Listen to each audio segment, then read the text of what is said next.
inutusan nila ako na lumabas dito sa harap para magpasalamat sa mga tao na tumulong, sumuporta at nagbantay sa kanila dito sa veteran. Kinumpirma ni Vice President Sara Duterte ang paglabas sa ospital ng kanyang Chief of Staff na si Zulaika Lopez. Sa eksklusibong panayam sa Vice Presidente, sinabi niya na hinihintay na rin ang paglabas sa ospital ng isa pang tauhan ng kanyang tanggapan. Magandang hapon, ako si George Cahiles. Simulan natin ang Weekend Agenda. Chief of Staff ni Vice President Sara Duterte kumpirmadong nakalaya na mula sa kanyang pagkakadetine sa ospital. International Criminal Court naghahanap pa ng mas maraming testigo sa investigasyon sa war on drugs. Dating Energy Secretary Alfonso Cusi at 11 iba pa kakasuhan ng Office of the Ombudsman ng paglabag sa Anti-Graft and Corrupt Practices Act. At bagong renovate na Notre Dame Cathedral sa Paris, France na lalapit ng buksan muli sa publiko.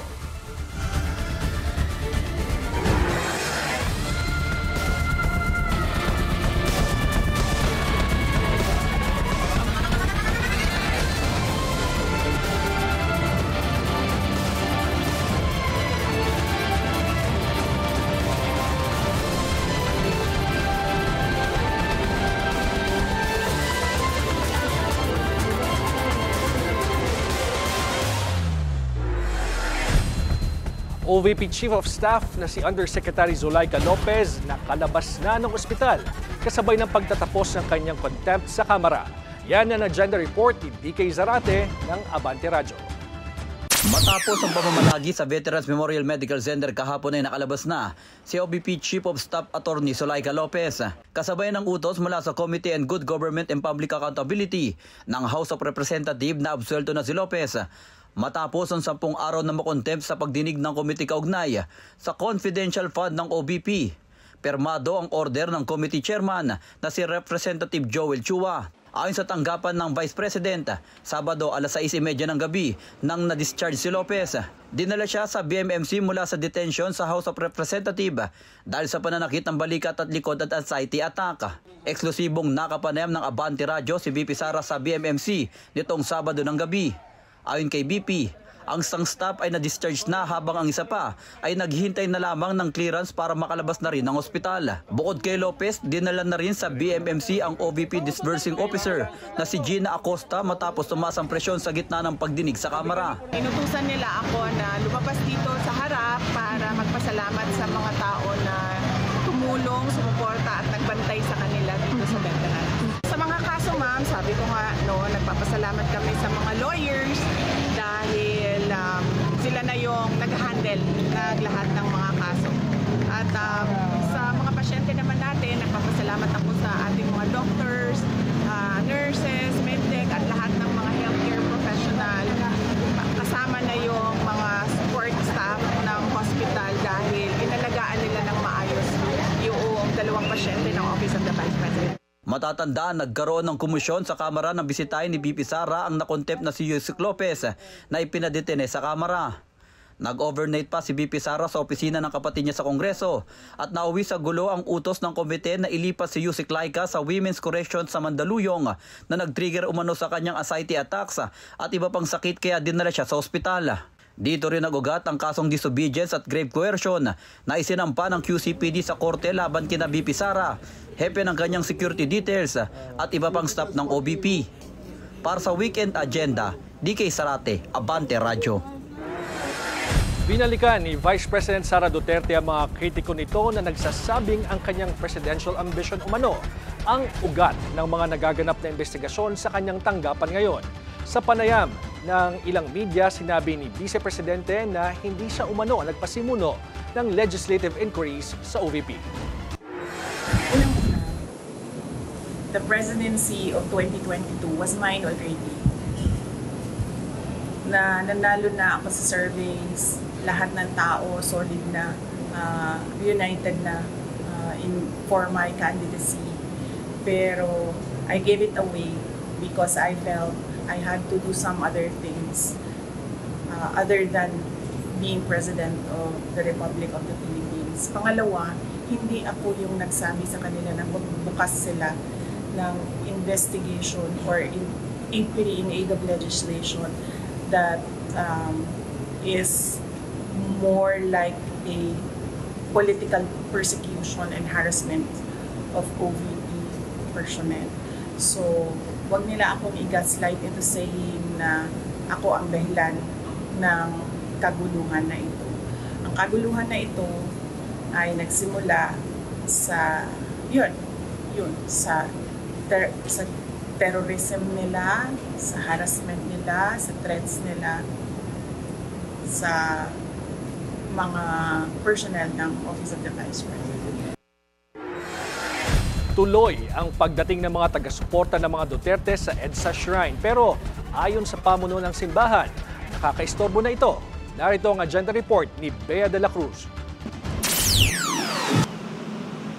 Rain or shine, patuloy ang pagdating ng mga taga-suporta ni Vice President Sara Duterte sa EDSA Shrine sa Quezon City. Emosyonal na ibinahagi ni Josephine Parpet na nasasaktan siya tuwing nakikita si VP Sara na iginigisa sa investigasyon ng House Committee on Good Government and Public Accountability sa confidential funds ng OVP at DepEd. Palagay niya, hindi tama na nakontempt ng OVP Chief of Staff na si Atty. Zulaika Lopez. Nababastos rin daw sa hearing si VP Sara. Paano na kami mga ordinaryong tao na makamta ng tunay na batas? Yung mga lawyer nga, Vice President, hindi na nila ginalang. So paano na kami mga ordinaryong tao na makahanap ng tamang hustisya? Yun ang pinaglaban namin. 5 araw nang nagtitipon-tipon sa EDSA ang mga Duterte supporters. Sabi ng simbahan, dahil sa rally na babawasan ang mga nagdarasal sa Our Lady of EDSA Shrine. Istorbo din daw kasi ang ingay na programa at mga chant nila. Natutulog kami. Di kami makatulog dahil ang lakas-lakas kaya ng kanilang sound. Isn't it a threat to our health and peace of mind? Diba? Madaling araw, nagko-concert sila dun. O isn't it a threat to our peaceful existence here? Ayon sa PNP, mas kaunti na lang ang natirang release ngayong araw pero mayroon pa rin 200 PNP personnel ang nakadeploy para magbantay at tiyaking maayos ang sitwasyon doon. Linggo kasi ngayon at marami ang inaasahang dadalo ng misa sa shrine at mamasyal sa mga kalapit na mall. Para sa Weekend Agenda, Bea de la Cruz, BNC. Dinipensahan ng isang House leader mula sa Mindanao si Pangulong Bongbong Marcos dahil sa hindi niya pag-iisip sa pansariling interes lamang. Ayon kay House Assistant Majority Leader at Lanao del Sur Representative Zia Alonto Adyong, taliwas ito sa anyay political drama na pinapakita ni Vice President Sara Duterte. Paliwanag niya, nakatutok ang Pangulo sa pagtugon sa problema ng bayan habang ang Vice Presidente ay tila umiiwas naman sa kanyang mga pananagutan sa pamamagitan ng pagbabanta sa buhay ng first couple at ni House Speaker Martin Romualdez. Patuloy ang pagpalag ni Duterte sa Kamara para ipaliwanag ang paggamit sa kanyang confidential funds sa OVP at Department of Education na pinamumunuan niya noon. Nananawagan ng International Criminal Court o ICC sa mga testigo sa mga pagpatay sa ilalim ng War on Drugs ng Administrasyong Duterte na makipagtulungan na sa isinasagawa nilang investigasyon. Isang online platform ang binuksan ng ICC para sa anonymous witnesses na nais magbigay ng karagdagang impormasyon na makatutulong sa pagbibigay hustisya sa mga biktima. Hudyat na ba ito ng nalalapit na resolusyon mula sa International Tribunal? Narito ang ulat. Baka mamatay na ako, hindi na nila ako maimbestiga. So I'm asking the ICC through you na pagpunta na sila dito bukas, umpisahan na nila ang investigation. Mas pinalawig ng International Criminal Court o ICC ang kanilang paghahanap ng mga testigo sa libo-libong drug suspects na pinatay sa ilalim ng War on Drugs ng Administrasyong Duterte. Sa pagkakataong ito, umaapela na rin sila maging sa mga pulis at iba pang uniformed personnel na ibahagi na rin ang kanilang nalalaman. Isang online platform ang binuksan ng ICC para sa mga nais makipagtulungan hinggil sa kasong crimes against humanity na isinampa laban kay dating Pangulong Rodrigo Duterte at iba pang mga nanguna sa gyera kontra droga. Sa tala ng human rights groups, nasa higit 20,000 drug suspects ang pinatay dahil di umano'y nanlaban sa mga otoridad. Importanteng pagkakataon ito yung pagbubukas na online platform ng ICC para sa mga witnesses na manggagamit sa trial. At hudyat ito na talagang hindi na lang ito simpleng investigasyon na Sabi nga namin, kung investigasyon, tanong lang ito ng kung sino ang pinaka-responsable sa mga krimen na naganap sa Pilipinas. Ito, pagbubuo na ng ebidensya kung guilty ba o hindi, kung sino mang kakasuhan dito sa ICC. Kaya itong truth-telling na maaaring bigyan ng linaw ng mga pulis mismo na hinihinalang pumatay, ng mga barangay captain, ng mga government officials na kasapakat sa paggawa ng mga drug list, sa mas nakakataas na police official na nag-utos at nagpatupad ng polisiya na tinatawag natin na tokhang, kung makahaharap sila sa ICC, mas mabuti. Nauna nang sinabi ng Justice Department na pinag-aaralan nito ang posibleng paglabag ng dating Pangulo at mga kasamahan nito sa International Humanitarian Law sa ilalim ng Republic Act 9851. Sa pagharap kasi ng dating Pangulo sa ginagawang investigasyon ng Senado at Kongreso, umamin siyang totoong may Davao Death Squad. May reward system sa operasyon ng mga pulis laban sa mga hinihinalang drug suspects. At inako na rin niya ang responsibilidad sa mga pagpatay dahil siya di umano ang nag-utos nito.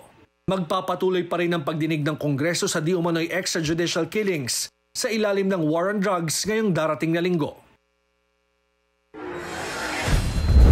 Susunod, dating Energy Secretary Alfonso Cusi at 11 iba pa kakasuhan ng tanggapan ng Ombudsman. Ang detalye sa pagbabalik ng Weekend Agenda.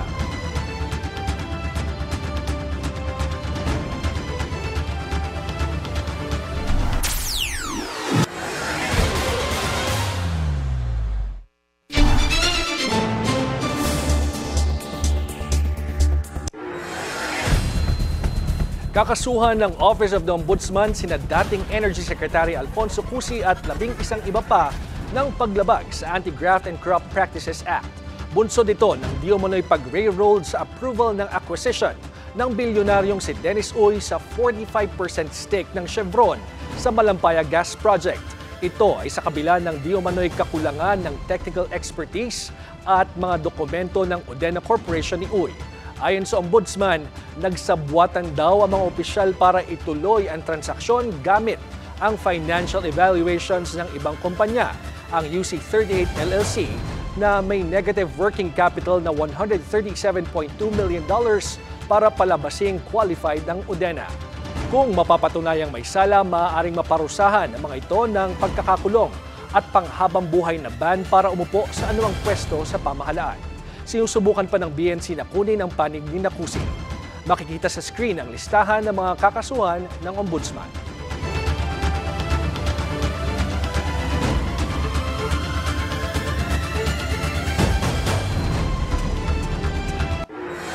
Binisita ni Defense Secretary Gilbert Teodoro ang Lumbia Air Base sa Cagayan de Oro. Isa ito sa 9 na napagkasunduang lokasyon sa ilalim ng Enhanced Defense Cooperation Agreement o EDCA sa Estados Unidos. Kasama ng iba pang opisyal, ininspeksyon ni Teodoro ang lokasyon ng inaprubahan at pinondohang Humanitarian Assistance and Disaster Relief Warehouse na susuporta sa mabilis na pagpapadala ng supply sa field mission at operation. Umapila siya sa alokasyon ng tamang budget para matapos ito. Sinilip din ng Defense Chief ang lokasyon ng 2 iba pang inaprubahang EDCA projects sa Lumbia, ang Air Traffic Control Tower at ilang bahagi ng airfield runway. Binigyan din ng opisyal ang kahalagahan ng Lumbia bilang isa sa pangunahing operating bases na tutulong sa iba't ibang misyon ng militar sa Mindanao.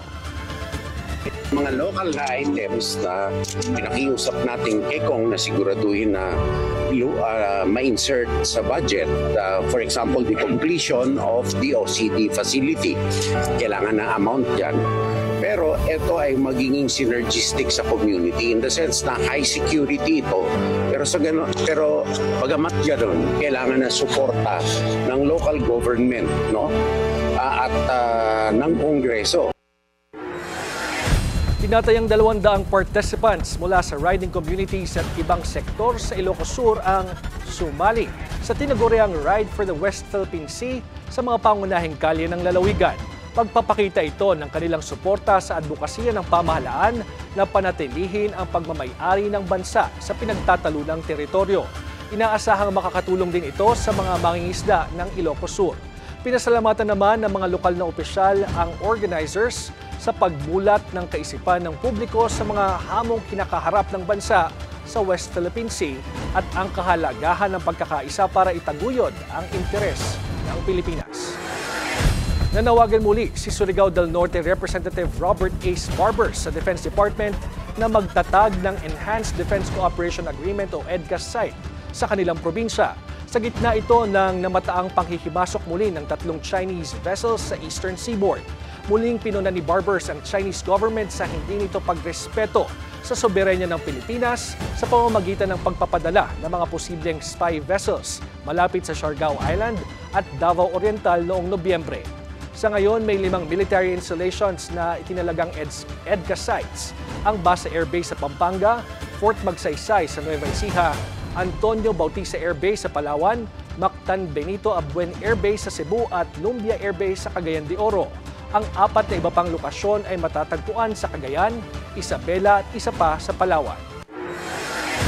Nagkaengkwentro ang mga sundalo mula sa 2nd Infantry Division ng Philippine Army at ang New People's Army sa Labo, Camarines Norte. Sinabi ng militar na nagsasagawa ng routine security operations ang tropa dahil sa timbre ng mga residente na may presensya ng armadong grupo doon.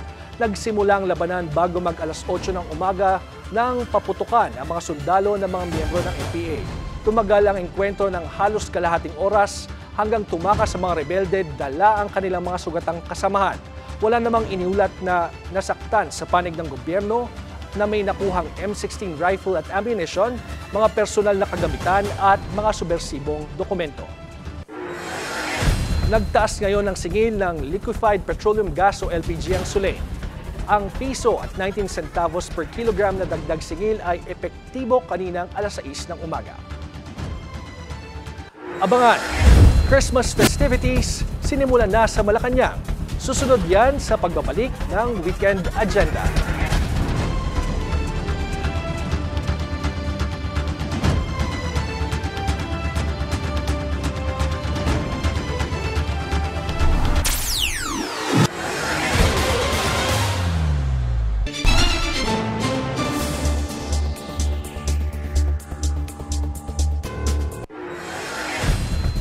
Tumaas ng 3.4% year-over-year ang kabuuang Black Friday US retail sales online at in stores. Ayon sa payments processor Mastercard Spending Pulse report, tumaas ng 14.6% year-over-year ang e-commerce retail sales at 0.7% naman sa in-store sales. Ito ay matapos lumagsapa ang pamimili isang araw makalipas ang US Thanksgiving. Sinimulan ng Black Friday ang holiday shopping season para sa mga retailers habang tumitindi ang kompetisyon sa mga nais makakuha ng mga mamimiling naghahanap ng discounts. Sa France, pinasilip nito sa mundo ang kaka-restore lamang na interior ng Notre Dame Cathedral higit 1 linggo bago muling buksan sa publiko ang 850-year-old na struktura. Ininspeksyon ni French President Emmanuel Macron ang restoration at kinilala ang mga manggagawa sa pagtulong ng mga ito na hilumin ang sugat ng bayan matapos tupukin ng apoy ang katedral noong 2019. Bubuksan ng Notre Dame sa mga bisita at mananampalataya sa December 7 hanggang 8 kung kailan naman isasagawa ang unang misa at consecration ng bagong altar sa linggo. Inaasahang dadalo sa okasyon ang world leaders at 2,000 kataong tumulong sa restoration na eksakto sa orihinal na itsura nito.